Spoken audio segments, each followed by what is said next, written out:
Assalamualaikum warahmatullahi wabarakatuh. Sampurasun wargi Jawa Barat. Salam jumpa dengan saya Zaiul Haq dalam Inside Jawa Barat. Selama 30 menit ke depan, saya akan menemani Anda wargi Jawa Barat dengan beragam informasi menarik. Membuka jumpa kita hari ini, saya mau mengajak wargi Jawa Barat ke Puncak Mulia, Kabupaten Bandung. Di sana, selain bisa menikmati indahnya alam, pada satu titik kita bisa melihat 3 gunung sekaligus, yakni Gunung Wayang, Gunung Papandayan, dan Gunung Tangkuban Perahu.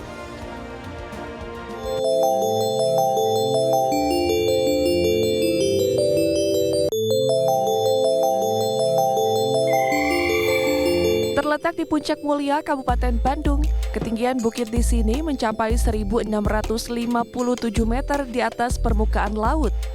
Untuk menelusurinya, para pecinta alam tidak harus mendakinya dengan susah payah. Karena jika biasanya untuk mencapai puncak gunung dibutuhkan waktu berjam-jam, di sini pengunjung hanya butuh waktu sekitar 15 menit jalan dari tempat parkir mobil. Bahkan, jika Anda menggunakan motor, hanya cukup dengan kurang dari 5 menit untuk mencapai puncaknya. Tak aneh jika para pengunjung di sini bukan hanya anak muda dengan stamina prima saja yang mencapai puncak bukit. Banyak juga anak kecil hingga orang tua yang menikmati keindahan panorama alam dari atas sini. Kebetulan ada saudara di Bandung yang ingin tahu di mana itu adanya Taman Langit, penasaran banget. Dan setelah sampai ke sini, alhamdulillah meskipun jauh, rasa penasaran saya udah terbayar. Terus menurut Bapak di sini gimana sih? Bagus, indah, sejuk. Iya, karena di sini pemandangannya bagus, terus agak jaraknya juga jauh, tapi ya lihat pemandangannya jadi puas aja. Ya, puas aja.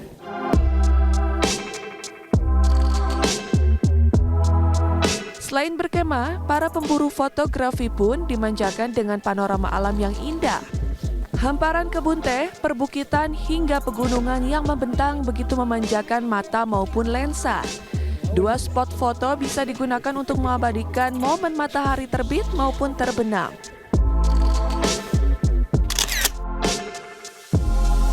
Masya Allah, ini benar-benar indah. Tepat di titik ini, 360 derajat disajikan dengan pemandangan hijau. Nah, yang paling menakjubkan di sini saya disuguhi oleh gunung-gunung. Di sana ada Gunung Tangkuban Perahu, ada Gunung Wayang, dan ada Gunung Papandayan.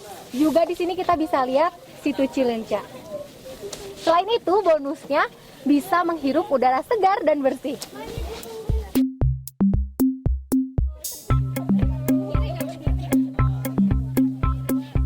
Kawasan seluas 1.200 meter persegi ini dikenal dengan nama Taman Langit. Awalnya, bukit ini merupakan perkebunan kentang. Namun, melirik potensi wisata di Pangalengan, maka sekumpulan warga mengelolanya menjadi wisata alam. Kesini kita seperti muncak instan, karena dari tempat parkir hanya jalan sekitar 10-15 menit kita sudah ada di puncak. Taman Langit Pangalengan juga tetap menjalankan protokol kesehatan seperti 3M tetap kita jalankan.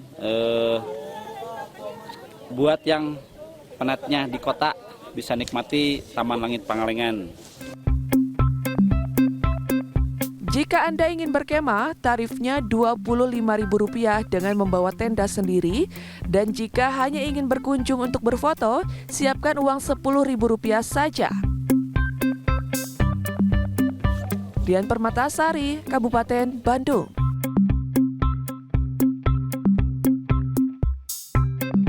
Pernahkah wargi Jawa Barat berhayal bertemu dengan peri atau ingin pergi ke negeri dongeng? Sebuah istana di Lembang berikut ini bisa menjadikan semua itu nyata karena di sana terdapat peri-peri yang siap menyambut para pengunjung. Berikut liputannya.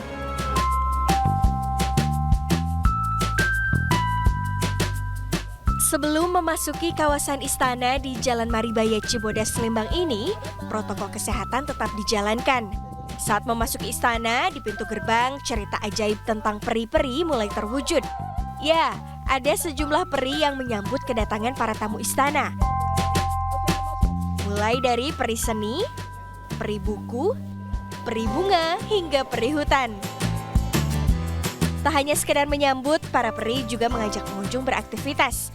Sebelum berkeliling kawasan, para peri mengajak menari di Taman Bunga.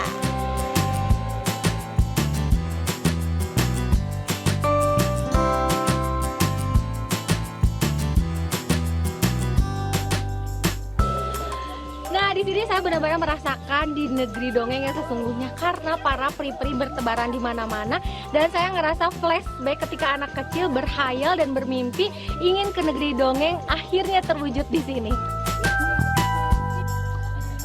Puas menari, saatnya berfoto.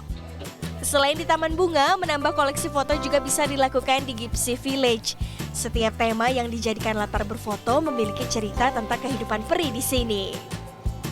Soalnya di sini banyak spot fotonya. Terus kalau misalkan searching juga di sini tempat yang direkomendasiin juga di sini, makanya tertarik ke sini. Terus banyak juga spot-spot yang lain juga, ada yang nature-nya juga kan. Tempat di sini asik ya, karena banyak banget spot fotonya. Terus di atas gunung juga ya, banyak pemandangan-pemandangan indah.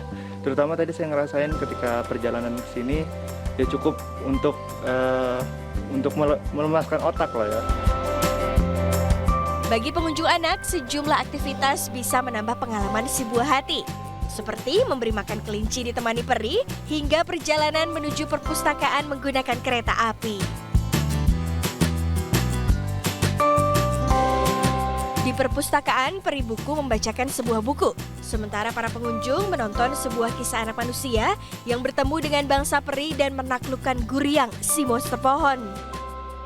Kalau di Fairy Garden by the Lodge, kita konsepnya memang kastil. Jadi kita punya giant castle, lalu kita ada area plaza juga, ada indoor dan ada outdoor. Kita juga kuat akan dengan ceritanya fairy. Jadi namanya kita kan Fairy Garden. Jadi kita ada banyak peri-peri yang ada di sini yang siap menghibur dan perform untuk para tamu.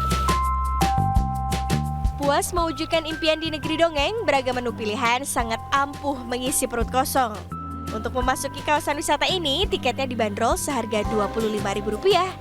Dian Permatasari, Kabupaten Bandung Barat.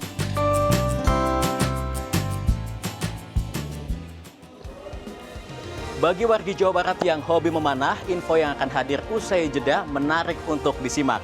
Jangan kemana-mana ya, saya akan segera kembali usai jeda dalam Inside Jawa Barat di CNN Indonesia Jawa Barat.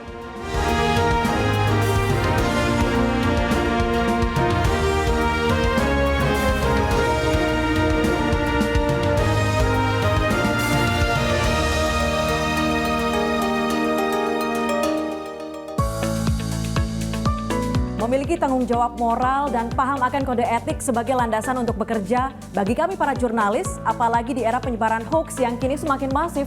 Jurnalis harus mampu memenuhi hak publik akan informasi yang edukatif tanpa bumbu provokatif. Sejatinya jurnalisme positif sampai saat ini berkontribusi besar dalam buah pemikiran demi mewujudkan perubahan dan kemajuan peradaban.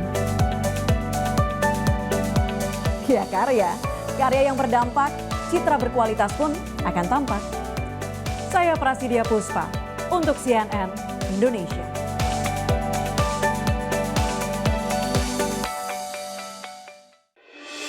Simak ragam kisah inspiratif hanya di CNN Indonesia. Kehadirannya memberi kebaikan untuk sekitar. Merekalah sosok pahlawan, pemberi solusi bagi kehidupan. Setelah kondisinya relatif stabil, memutuskan untuk berbuat sesuatu bagi orang lain.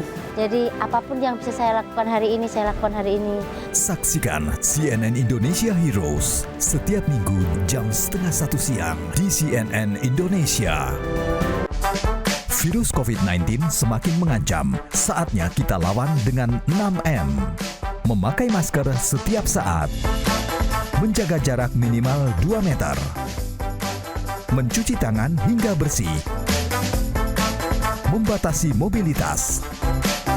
Menjauhi kerumunan. Dan menghindari makan bersama di luar. Disiplin 6M, jurus jitu jauhkan virus.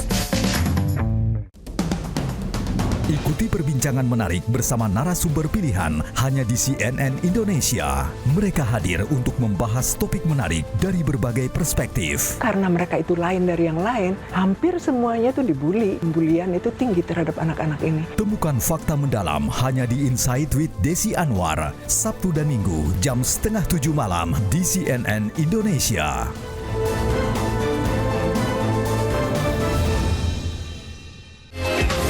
Dapatkan rangkaian fakta terkini hanya di CNN Indonesia. Sambut hari dengan informasi berkualitas di pagi hari. Pemerintah telah memutuskan vaksin Sinovac hanya digunakan untuk anak usia 6 hingga 11 tahun. Jangan lewatkan CNN Indonesia New Day, Senin sampai Jumat jam 7 pagi, live di CNN Indonesia.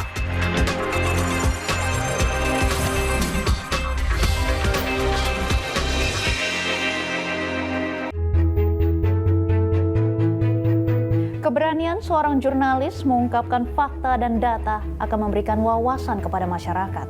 Dengan demikian, masyarakat bisa secara aktif mengawasi kinerja pemerintah. Transparansi memberikan jaminan bahwa informasi yang kami sampaikan selalu berimbang sehingga bisa menjaga kepercayaan publik. Riset hingga verifikasi data merupakan cara kami untuk memberikan berita yang akuntabel dan layak dipercaya. Saya Meggy Kalista untuk CNN Indonesia.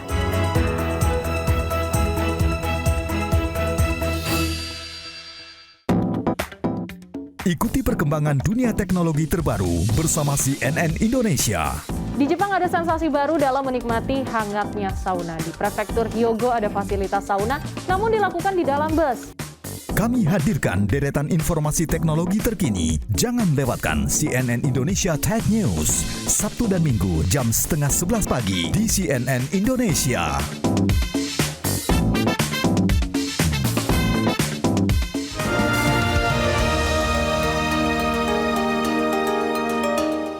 Terima kasih wargi Jawa Barat masih bersama kami dalam Inside Jawa Barat. Berawal dari hobi, seorang pemuda di Kabupaten Bandung memproduksi busur panah berkualitas internasional. Panah buatannya sudah menembus pasar Amerika hingga Eropa. Luar biasa ya. Yuk wargi Jawa Barat, kita lihat info selengkapnya.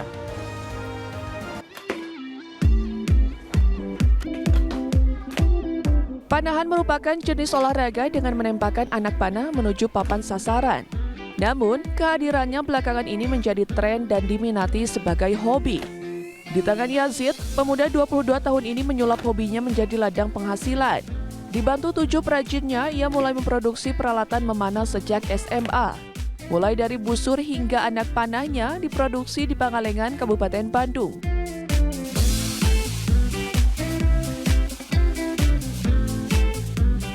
Untuk membuat busur panah, setelah dipola, kayu jenis rosewood dipotong dan dihaluskan.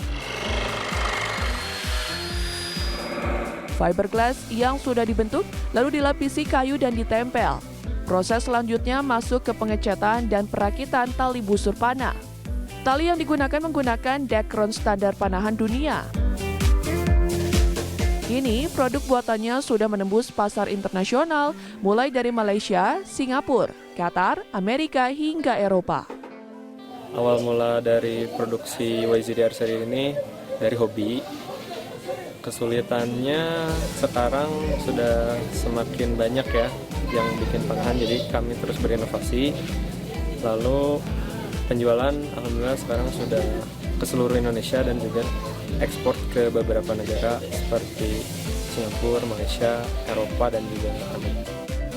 Selain dipasarkan melalui internet, tak sedikit konsumen yang langsung datang ke tempat produksi untuk membelinya. Saya membeli produk YTD. Pertama ada garansi, kualitasnya bagus, lalu desainnya beda dari produk yang lain. Itu jadi mungkin ini hobi saya, sehingga saya tertarik membeli produk ini. Panahan di sini dijual mulai dari Rp800.000 hingga Rp2 juta. Harga tergantung jenis dan tingkat kesulitan pembuatan serta bahan baku. Dian Permatasari, Kabupaten Bandung. Memanah sambil berkuda, olahraga yang satu ini semakin digemari di Indonesia. Tak hanya banyak manfaatnya untuk kesehatan, olahraga yang satu ini mampu melatih fokus, disiplin, dan melatih kepemimpinan.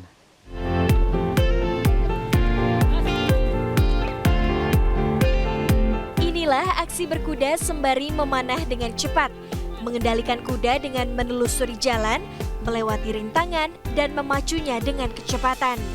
Horseback archery atau panahan berkuda di Indonesia sudah mulai populer sejak 7 tahun lalu. Selain mahir berkuda, mereka juga mahir menunjukkan keahlian memanah dengan teknik fast shooting atau memanah cepat untuk membidik sasaran. Nah, sebelum menguasai horseback archery, sebelumnya peserta harus mahir memanah dan berkuda. Karena jika tidak, olahraga horseback archery akan sangat berbahaya.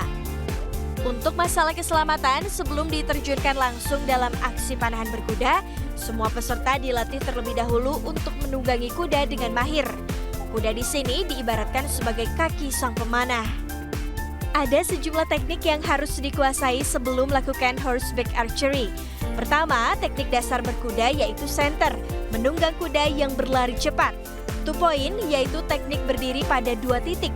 Teknik ini menitik beratkan keseimbangan dan pengendalian kuda dengan lepas tangan sembari melakukan aksi panahan. Akurasi yang dihasilkan biasanya berasal dari insting atau keahlian sang pemanah. Sejumlah teknik memanah bisa dipelajari. Di antaranya teknik knocking anak panah cepat, biasa disebut fast knocking, dan fast shooting atau menembak anak panah dengan cepat. Lalu teknik bidikan dinamis atau membidik dalam keadaan bergerak.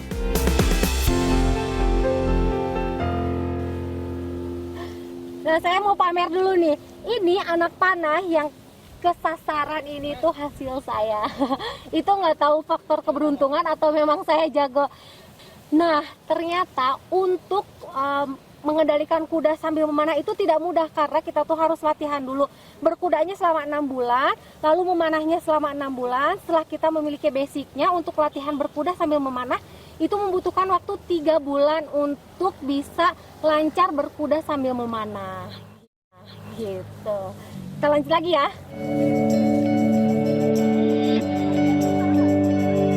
Kunci dari olahraga memanah sambil berkuda adalah fokus dan disiplin tinggi, sehingga olahraga ini juga bisa melatih mental dan fisik. Kayaknya lebih fun ya, kita bisa olahraga terus sambil ngeliat alam juga, terus kayak challenging buat diri sendiri aja gitu, mampu atau enggak buat kuda ini lebih baik lagi. Terus kayak seru aja kayaknya buat tingkatin imun juga, terus udah gitu juga nambah buat postur tubuh lebih baik juga. Banyak manfaat dalam olahraga yang satu ini. Memanah, melatih fokus dan target. Sementara berkuda, membuat badan lebih fit dan melatih prinsip kepemimpinan.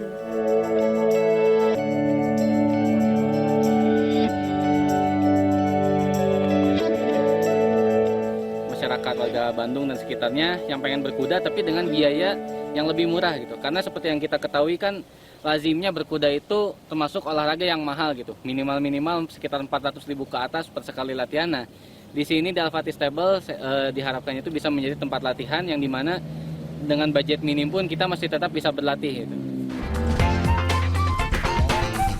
Berlatih berkuda sembari memanah ini bisa dilakukan di Al-Fatih Stable di Jalan Cibogo, Lembang. Untuk berkuda, Anda perlu merogoh kocek mulai dari 400.000 untuk 4 kali pertemuan. Sementara untuk memanah, hanya perlu mengeluarkan uang Rp30.000. Dian Permatasari, Kabupaten Bandung Barat. Selanjutnya akan hadir di Inside Jawa Barat informasi menarik seputar bercocok tanam.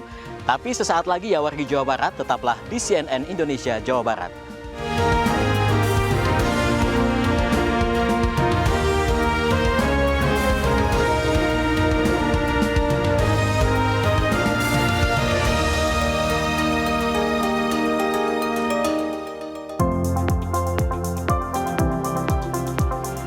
Menjunjung tinggi idealisme dan profesionalisme, jurnalis menyuarakan yang tak terdengar, mendengarkan yang tak bersuara. Karena tantangan hari ini tidak hanya mencari informasi, tapi memilah informasi.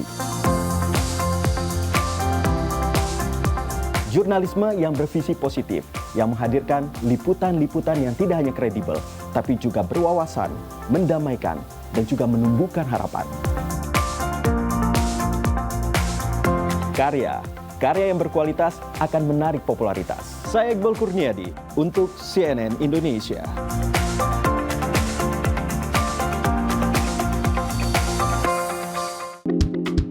Selamat datang, adaptasi kebiasaan baru. Di masa pandemi, kita harus semakin menjaga diri. Salah satunya dengan menggunakan masker setiap hari. Astaga, pakai maskernya salah. Pakai masker harus menutupi mulai dari batang hidung. Aduh, ini juga salah. Pastikan masker menutup hingga bagian bawah dagu. Jangan gunakan masker yang longgar ya. Kencangkan masker hingga pas di wajah.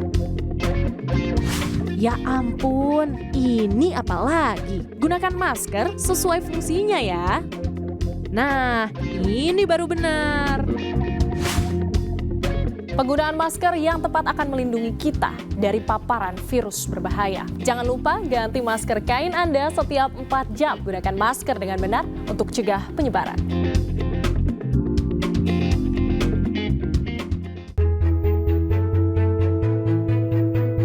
Harus memiliki integritas, bertanggung jawab, dan juga berpihak pada kebenaran.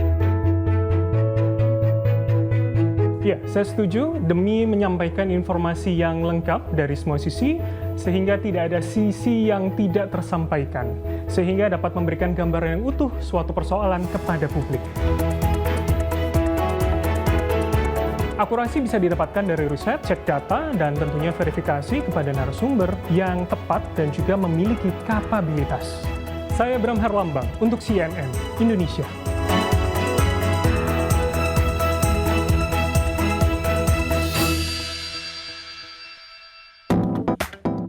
Ikuti perkembangan dunia teknologi terbaru bersama CNN Indonesia. Di Jepang ada sensasi baru dalam menikmati hangatnya sauna. Di Prefektur Hyogo ada fasilitas sauna, namun dilakukan di dalam bus. Kami hadirkan deretan informasi teknologi terkini. Jangan lewatkan CNN Indonesia Tech News. Sabtu dan Minggu jam 10:30 pagi di CNN Indonesia.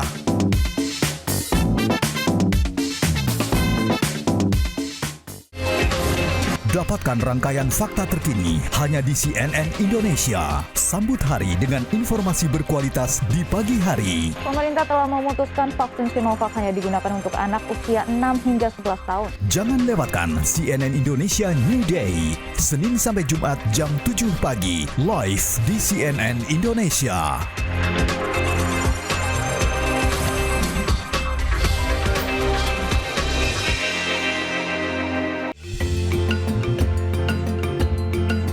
Keelokan alam dan warisan budaya Bumi Pertiwi menjadi pesona yang harus dilestarikan.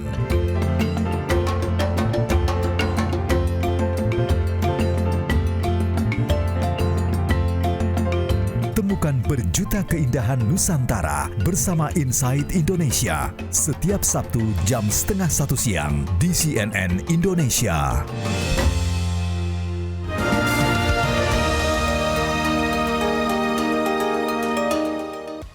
Terima kasih wargi Jawa Barat masih bersama kami dalam Inside Jawa Barat. Menanam bunga ternyata memiliki banyak manfaat loh. Tak hanya sedap dipandang mata, bunga juga bisa menarik lebah dan menghasilkan madu yang kaya manfaat bagi kesehatan tubuh. Bagaimana caranya? Yuk kita simak info selengkapnya.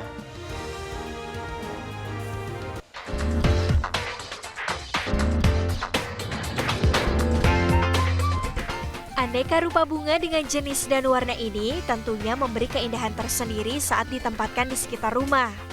Ternyata di balik keindahan bunga-bunga ini ada manfaat lain yang bisa dihasilkan. Amar Thohir, seorang pemuda asal Kabupaten Kuningan, memanfaatkan lahan di halaman rumahnya untuk menanam beberapa jenis bunga penghasil nektar atau cairan di bunga yang biasa dihisap lebah, seperti bunga jenis air mata pengantin. Selain itu, ia juga membudidayakan lebah jenis trigona di sekitar bunga yang ia tanam. Nektar dari bunga akan menghasilkan bipolen di kandang lebah, sementara resin yang dimakan lebah akan menghasilkan propolis. Hasilnya, sejak setahun membudidayakan lebah, Amar Thohir sudah memiliki puluhan kotak sarang lebah atau stup yang menghasilkan madu asli. Nah, trigona ini ternyata memang lebah tanpa sengat dan bisa dibudidayakan di lingkungan perumahan, jadi aman karena tanpa sengat. Nah, dari situ kita coba buat membudidayakan, mulai dari 1 kotak, 2 kotak. Nah, kita sedikit untuk mencoba. Nah, ternyata memang perawatannya sangat mudah. Jadi tetap kita fokusnya ke bunganya, jadi bukan ke lebahnya. Satu kotak lebah bisa menghasilkan 200 hingga 500 ml madu setiap 4 bulan panen, tergantung dari kondisi vegetasi lingkungan sekitar. Untuk 100 ml madu trigona yang rasanya manis dan asam ini, bisa ia jual Rp120.000. Jerry Komara, Kuningan.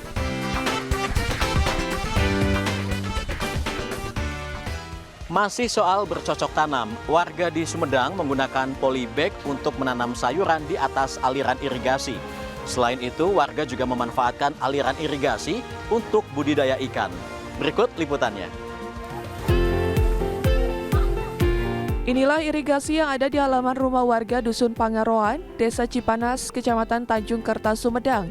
Sejumlah tanaman sayur ditanam di atas sebuah irigasi. Penanaman tanaman ini sudah berlangsung sejak 5 bulan belakangan ini semenjak masa pandemi terjadi.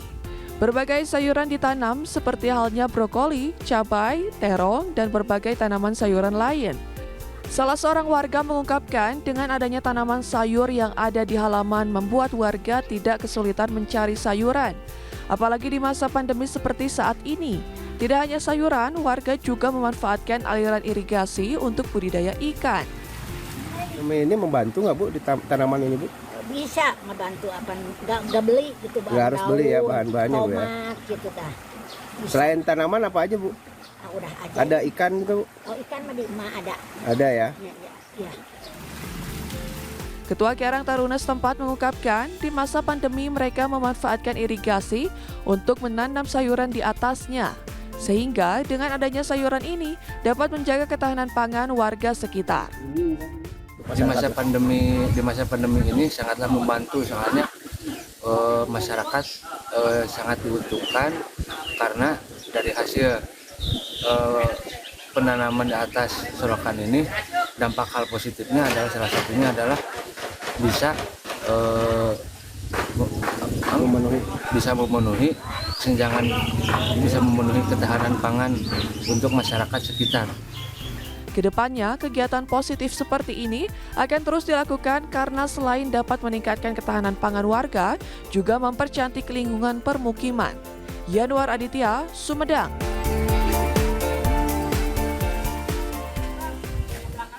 Liputan barusan merupakan penutup jumpa kita kali ini. Jangan lupa ikuti akun media sosial kami @transmediajabar.